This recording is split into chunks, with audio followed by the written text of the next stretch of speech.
Bienvenido. Buenas tardes para ustedes y para toda la extensa audiencia de Radio María en todo el país. Bueno, queríamos preguntarle, nosotros siempre empezamos con el qué hacía, ¿no? ¿Cuál era su rol? ¿En qué se desempeñaba usted en el conflicto del 82? Bueno, en el conflicto del 82, eh, a mí me tocó desempeñar la función de navegador guía de escuadrilla Ujú.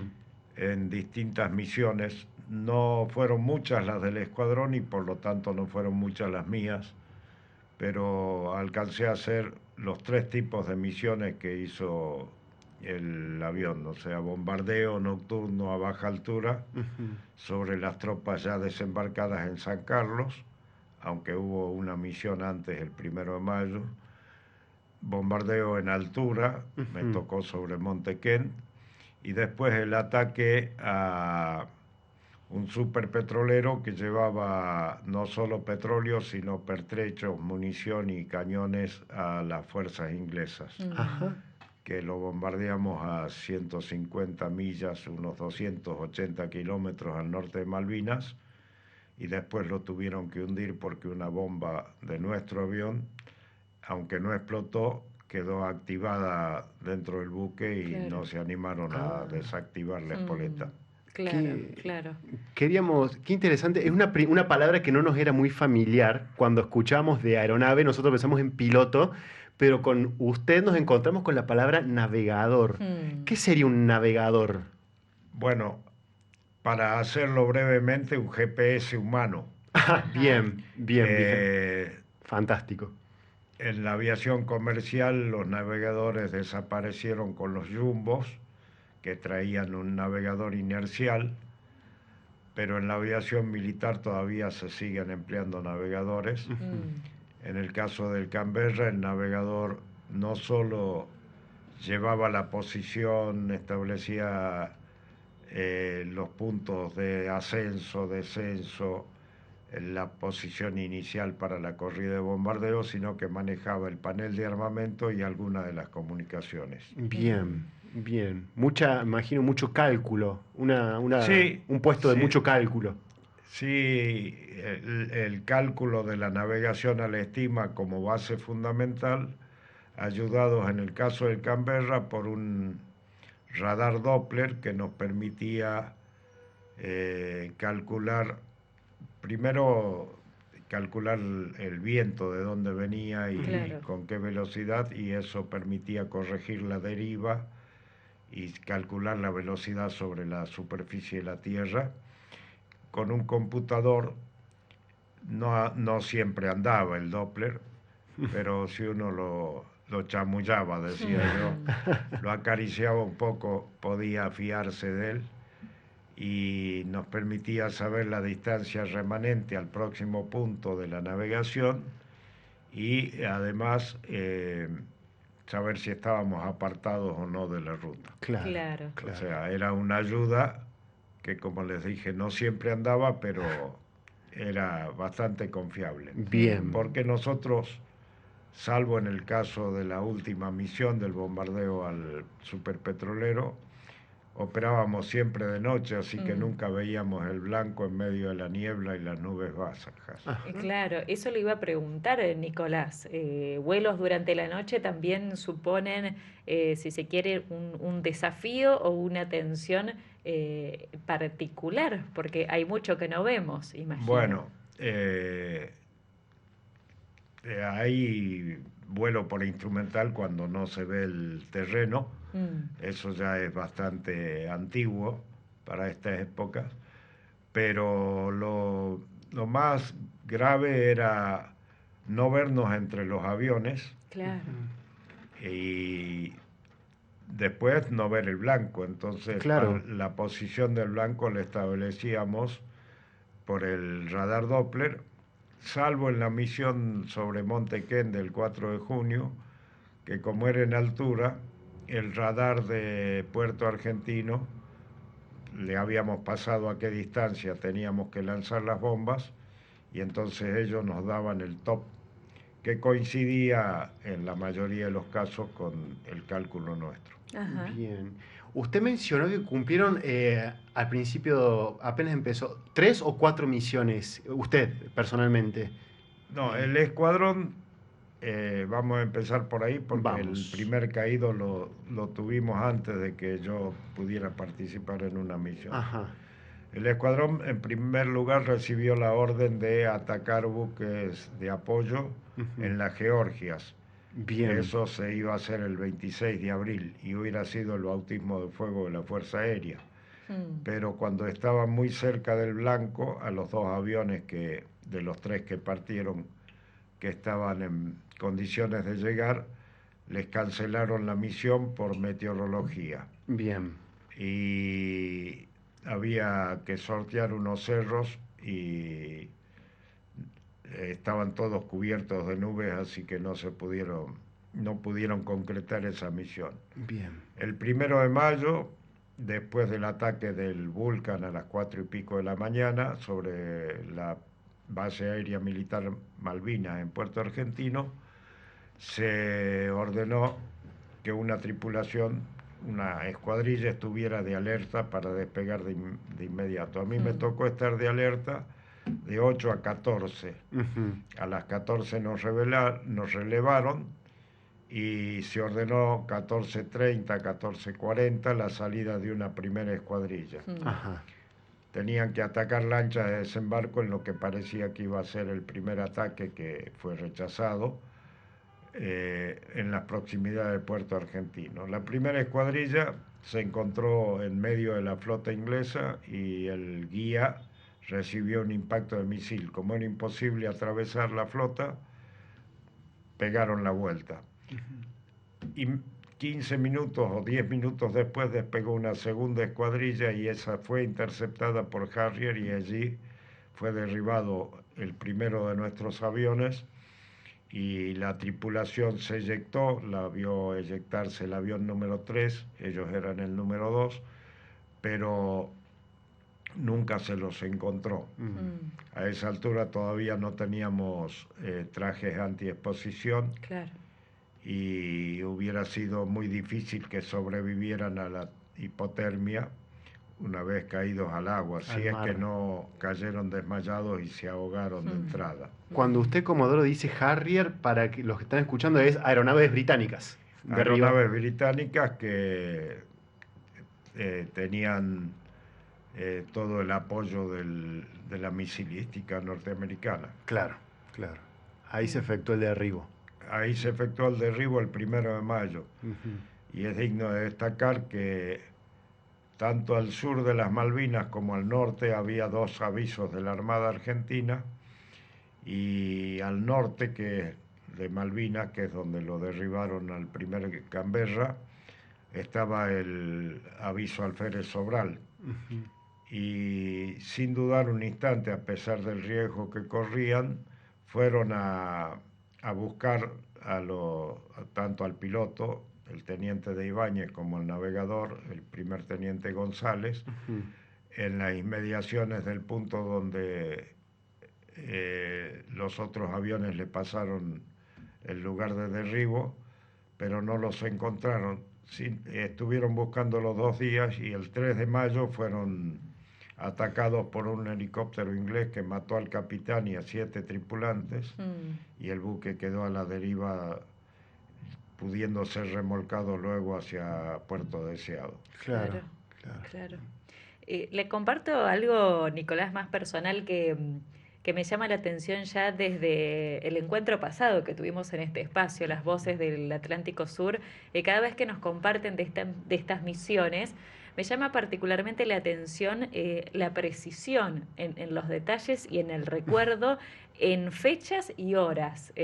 Hasta con minutos. Sí, Sí. muy, muy, muy concretas y me pregunto un poco a qué se debe este recuerdo tan preciso, cómo se construye, cómo lo sostienen ustedes también, porque, bueno, han pasado varios años y los momentos son muy precisos cuando ustedes los relatan. Bueno, a 43 años ya, Mm, y uno bastante más viejo de la edad que tenía en ese momento, uno recuerda muchas cosas de la guerra, Mm.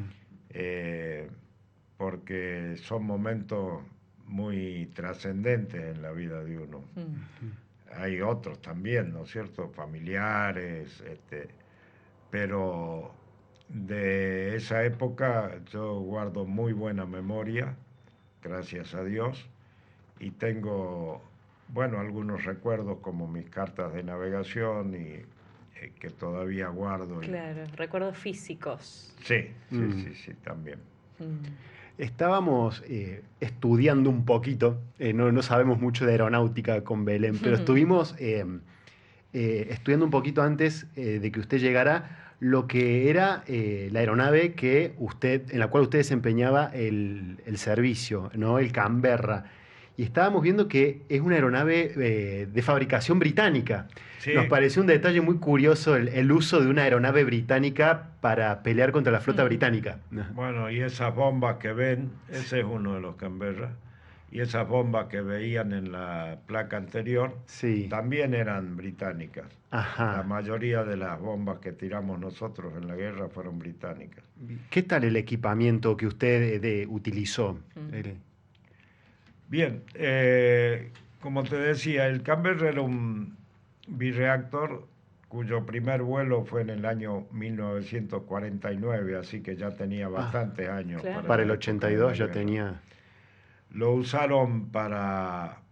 el avión en ese momento superaba en techo, o sea, la altura a la que podía volar, y en maniobrabilidad en altura los mejores cazas de la época. Ajá. Así que fue un avión de avanzada para su momento. Ajá. Para el 49, digamos. Para el 49, el 51 empezó a operar en la Real Fuerza Aérea Británica. Ajá. Estos aviones los compró la Argentina y vinieron en vuelo desde Gran Bretaña en el año 1970. Ajá. Llegando los tres primeros el 20 de noviembre, el Día de la Soberanía, a la Segunda Brigada Aérea, que fue su asiento en tiempo de paz. Y estuvieron en servicio hasta el año 1998 como escuadrón, y radiados de servicio en la Fuerza Aérea, que es una de las últimas que lo empleó, en el año 2000. Ah, en el 2000 se retiró de servicio este avión. De servicio, sí. Bien. ¿Cómo es podríamos decir, la despedida o el paso a retiro de lo que fue un compañero de combate, ¿no? Despedir un avión con el cual usted combatió. Sí, despedirlo doblemente, porque yo volé hasta el año 82 en que tuve un accidente, y después volé Hércules y Boeing 707, pero en el año 98 volví a volar Canberra, el último año que voló como escuadrón operativo. Ajá.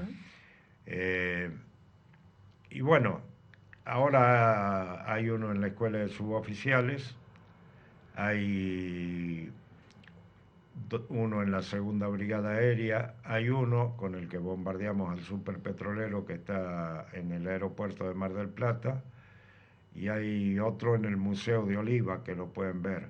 Bien. Ese museo que está hecho a pulmón por Gabriel Fioni y los que lo acompañaron a fundarlo. Está bueno para algún día difundir al museo. Sí, vale la pena verlo porque hay varios aviones. La sala principal es la proa, una réplica de la proa del crucero General Belgrano, y realmente hay muchos recuerdos que varios veteranos hemos ido dejando allí. Claro. Está bueno. Mi casco de vuelo, por ejemplo. Museo impulsado por los mismos veteranos entonces. El museo lo impulsó un muchacho que a la época de la guerra tenía 14 años, 13 o 14 años, Gabriel Fioni, nativo de Oliva, y empezó a escribir cartas a las viudas, y siempre se mantuvo con la inquietud, y después empezó a recibir uniformes, elementos de los caídos, y después de las propias fuerzas. Claro. Así que es un museo que está muy cerquita, 90 kilómetros de Córdoba, y vale la pena visitarlo. Qué bueno sí. para... Bueno para difundir e ir a conocer. Nicolás, Es vivencial, ¿no? A mí lo vivencial no se puede describir, tal Claro. vez, pero eh, querríamos preguntarle que nos cuente un poco cómo es. Usted nos dijo, estaba en alerta de guardia de 8 de la mañana a 14. Ese día, el al es- 1 de mayo. Claro, pero a lo que voy, hay una dinámica, hay una espera de instrucciones, ¿Cómo es llegó la orden, me subo al avión, salgo y ataco? ¿Qué se siente? Sí que se puede describir, ¿no? Bien, ¿Qué se vive? ¿Qué se encuentra uno cuando ataca? bien.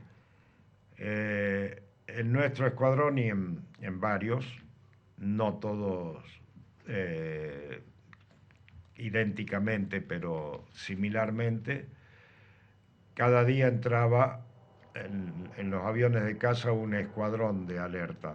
Ujú. En nuestro caso, una escuadrilla, teníamos 8 aviones.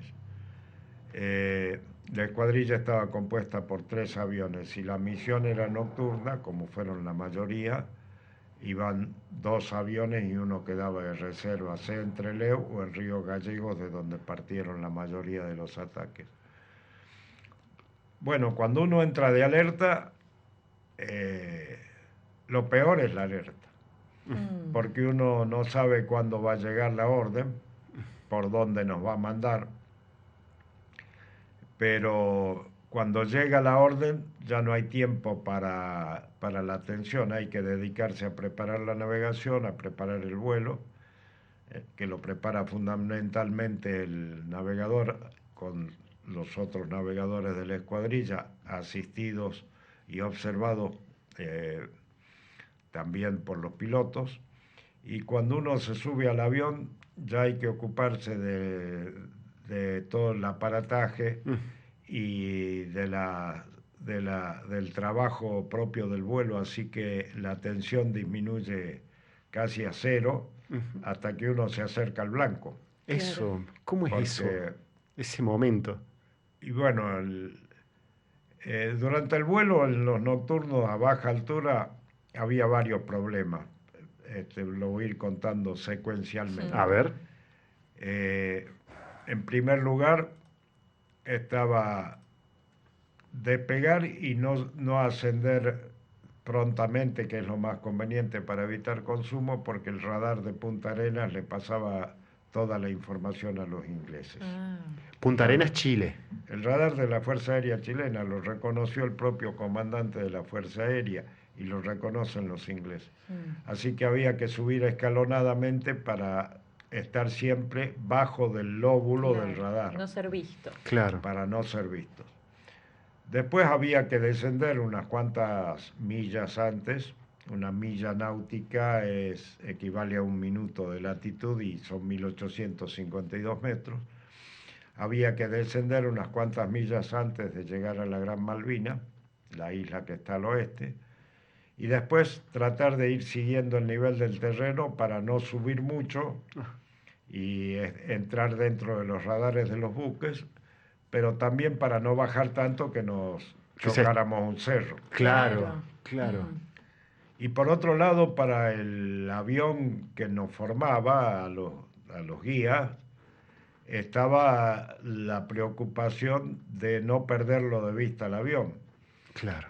El Canberra nunca hasta la guerra de Malvinas había operado formado de noche. Ujú. Iban distanciados en tiempo, pero si se usaba esa táctica, el primer avión alertaba y el segundo era pichón derribado con Claro. mucha probabilidad. mm. Entonces teníamos que ir formados, cosa que aprendimos a practicar estando en nuestra base de despliegue en Trelew pocos días antes del 1 de mayo. No, perdón, varios días después del 1 de mayo, cuando se decidió el empleo nocturno, el 14 de mayo por ahí. Para eso los mecánicos habían instalado en la parte superior del plano de todos los aviones unas lucecitas, pero muchas veces se perdían en la niebla, así que Mm. el avión que iba formado tenía primero que tratar de formarle mientras pudiera y después evitar el choque. Claro. En nuestra primera misión, que el avión número 2 iba a la derecha nuestra, cuando hicimos el giro final para enfrentar el blanco, había pasado a la derecha. No nos chocamos porque decimos que Dios no lo permitió, Claro. únicamente. Vimos explotar las bombas de ellos muy cerca nuestro, pero a la izquierda, no a la derecha. Y bueno, después el escape estaba dedicado a evitar a los Harrier, que Sí. no todas las veces salieron en persecución, pero varias veces nos persiguieron. Y en una de las misiones, el 4 de junio, llegaron a ponerse a menos de 10 segundos de la distancia de tiro. Ah, Por suerte el radar nos avisó, el mismo radar que nos advertía que escapemos más rápido, ya no podíamos más, íbamos chaucha pleno, como decimos. No hay que superar el límite estructural de velocidad del avión porque se puede desintegrar. o sea, El mismo radar que nos advertía, se acercan, tomado el micrófono por el jefe de radar, nos dijo, se van a volver porque no les va a alcanzar el combustible para volver al portaaviones. Se volvió. Y claro, ahí es claro, un, claro. un alivio, Respiro. porque nadie quiere morirse. Lógico. Porque sí. Pero me Sobre impresiona. Ah, sí, adelante, adelante. Sobre todo después de haber alcanzado el blanco. Antes del blanco hay Claro. que seguir.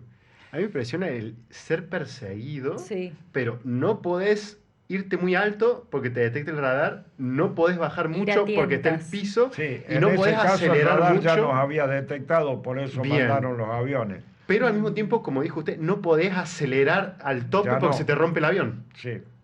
¿Y Así cómo mantenés la calma en la huida? Bueno, Entrenamiento. es una calma tensa, te voy a decir, porque el miedo no es sonso. Claro, Y claro. uno, Eso es impresionante. el miedo es la alerta del instinto de supervivencia que tiene todo ser humano. Claro. Y que nos hace no cometer temeridades. Pero bueno, la calma es tensa hasta Claro. que te dice el radar, se volvió, y entonces Claro. Dios es grande. No te persiguen más. No, esa patrulla no, y es difícil que tuvieran más patrullas en el aire. Claro. Claro. Tremendo. Claro. Tremendo. Tenemos algunas preguntas más para hacerle, Nicolás, compartirle mensajes, comentarios que acerca la audiencia Sí, también por aquí. Por eso hacemos, como siempre, una breve pausa musical en este Bien. recorrido para continuar en un ratito la conversación. Queda disponible el WhatsApp, por supuesto, el 351-8-171-593 y el chat de YouTube de Radio María Argentina. A la vuelta continuamos con estas voces del Atlántico Sur. Vamos.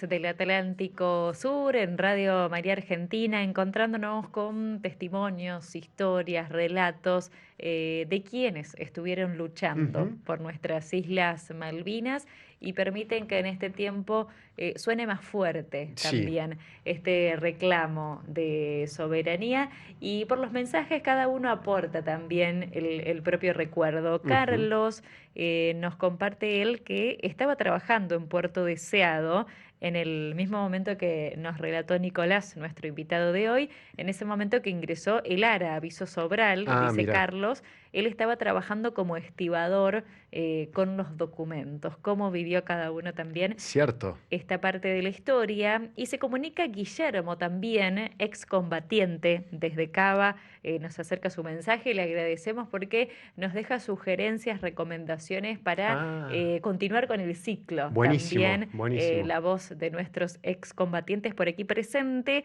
y él le acerca una pregunta a Nicolás, que nos está acompañando, el comodoro veterano de guerra retirado, navegador de Canberra. Así es. Nicolás, Guillermo le consulta si alguna vez pisó suelo malvinense. Estuvo luchando por las Malvinas, pero ¿llegó a pisar ese suelo?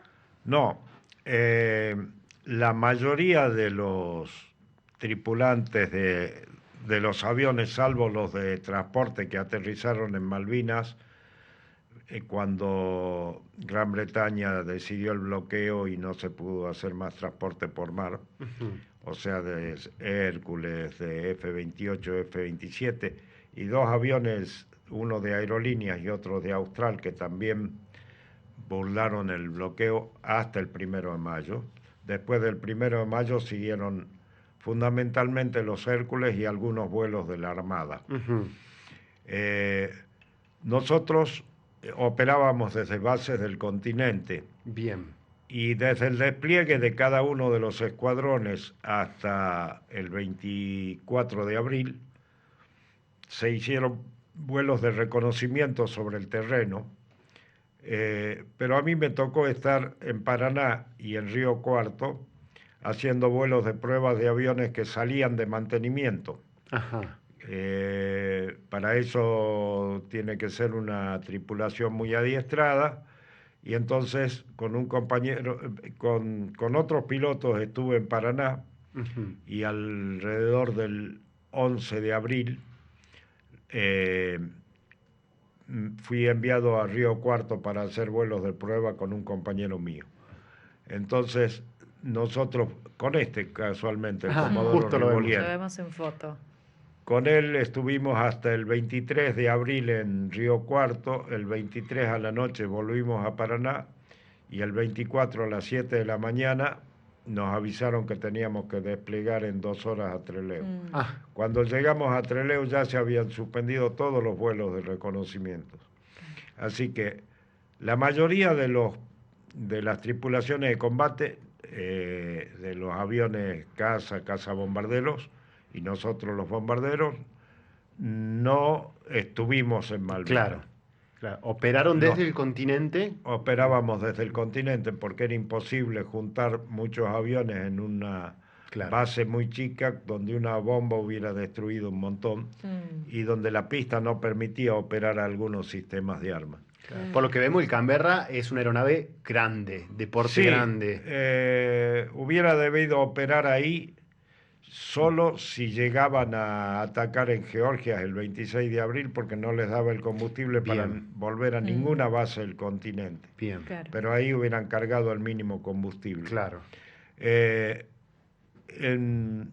Así que nosotros llegamos con Rivolier, con el Comodoro Rivolier, a Trelew, que era nuestra base de despliegue, el día que ya se habían suspendido los vuelos de reconocimiento. Así que cuando me preguntan, yo digo, yo no estuve, y yo ni siquiera vi las Islas Malvinas, porque las misiones que me tocaron sobre las islas fueron todas de noche y en medio de la mufa, como decimos los aeronáuticos, la niebla y las nubes bajas. Pero sí estuvo, combatió.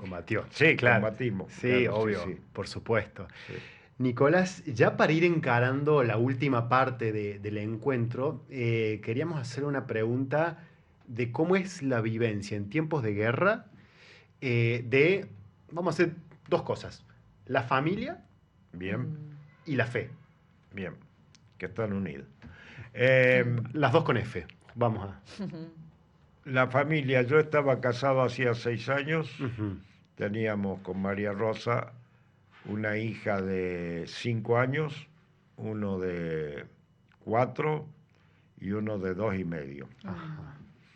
Ellos quedaron en Paraná y María Rosa perdió un embarazo pero por cuestiones fisiológicas, no por estrés de la guerra. Estaba muy preparada para la guerra. También ella. Y mi familia de Salta también tuvo influencia importante porque primero que nos formaron en el amor a Dios y a la patria, y en segundo lugar estaban muy presentes con cartas que nos llegaban de vez en cuando. Y en cuanto a la fe, yo creo que ocupa un papel fundamental. Ya lo decía Sergio Fernández, el general que estuvo la semana pasada, porque uno no usa la fe como un talismán, pero evidentemente fortalece. La fe y el amor a la patria son fundamentales para enfrentar los peligros de una guerra. Y nadie se muere, como dice una copla, dice, no hay que temerle a la muerte aunque la encuentre de frente, sin la Claro. voluntad de Dios, la muerte no mata gente. Pero aparte, es una copla de la época de la Guerra Gaucha, de la época de Güemes. Pero aparte, tanto en las islas como en las bases del continente, la presencia de los capellanes fue fundamental. Ah, Ajá. mira, qué interesante. Nosotros teníamos misa todos los días, había desplegado a Trelew en camión, porque parte del material que despliega para implementar una base no va en aviones, porque si no se ocuparían muchas horas de vuelo y desgaste de los aviones de transporte, que eran fundamentales para después. Así que el capellán, el padre Guillermo Ruperto Rauch, ya fallecido, un ruso alemán de aldea María Luisa de Paraná, que había estado 2 años en Mozambique como prisionero, estuvo siempre presente, con una característica. A él le ofrecían una habitación en el casino de oficiales, pero para estar más cerca de su rebaño, para tener más olor a oveja, digamos, se acomodó en la capilla de la base aeronaval Trelew, aunque no tenía calefacción, para que fuera más accesible Claro. el acceso a los suboficiales, al personal civil. La Fuerza Aérea tiene mucho personal civil técnico, y los soldados. Así que su presencia y la de los capellanes que estuvieron en las islas fue fundamental para todos. Claro.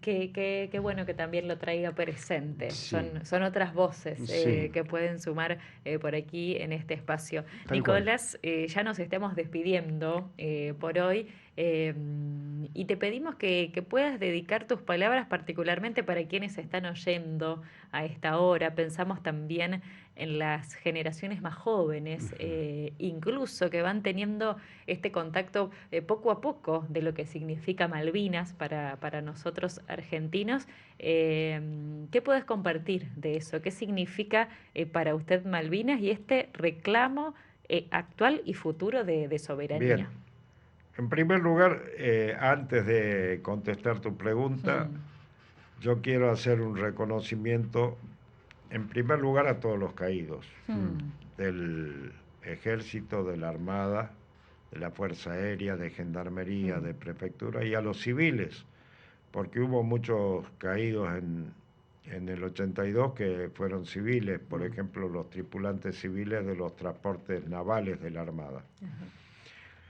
En segundo lugar, a todos los que a todos los que son menos reconocidos, que son el personal de mantenimiento, el personal de seguridad, el personal de comunicaciones, de radares, de artillería antiaérea, porque pareciera que en la Fuerza Aérea solo actúan los tripulantes, pilotos, navegadores, Claro. mecánicos de vuelo, operadores del sistema de entrega aérea, pero no, la Fuerza Aérea opera como un sistema, y la fortaleza de un sistema es la fortaleza de su eslabón más débil. Así que yo no quiero dejar de mencionar cada vez que me toca hablar a todo ese personal, porque merece el reconocimiento y merece la calificación de veterano de guerra. Claro. La Fuerza Aérea los reconoce así internamente. ¿Y cuál es la reflexión con respecto a Malvinas? No solo para las generaciones futuras, sino para los que volvimos, que tenemos un desafío, que es el que nos plantean los 649 muertos, que su muerte no haya sido en vano, porque en la medida en que nos desmalvinicemos o no cumplamos nuestras obligaciones desde los más altos niveles hasta las tareas más humildes, estamos contribuyendo a la desmalvinización y no haciendo inútil para Dios su sacrificio, porque Dios todo lo mide en su propio peso y en su justa medida, sino contribuyendo a desmalvinizar y a que la causa pierda vigencia. Así que Nuestra tarea y nuestra obligación para con los caídos es cumplir nuestra tarea diaria seriamente, honestamente y pensando que hay otros que dieron su vida, que hay familias que quedaron sin padre, esposas sin esposos, Claro. y que esperamos que su sacrificio no haya sido en vano. Bueno. Que así sea. Es historia viviente, dice por aquí Sí. una oyente, que los estudiantes puedan escuchar estas historias. Comparte Narda Sí. desde Tafí Viejo en la provincia de Tucumán, uno entre tantos mensajes Así que es, están acá llegando. Emil se nos dice el mayor respeto y admiración para nuestros héroes de Malvinas.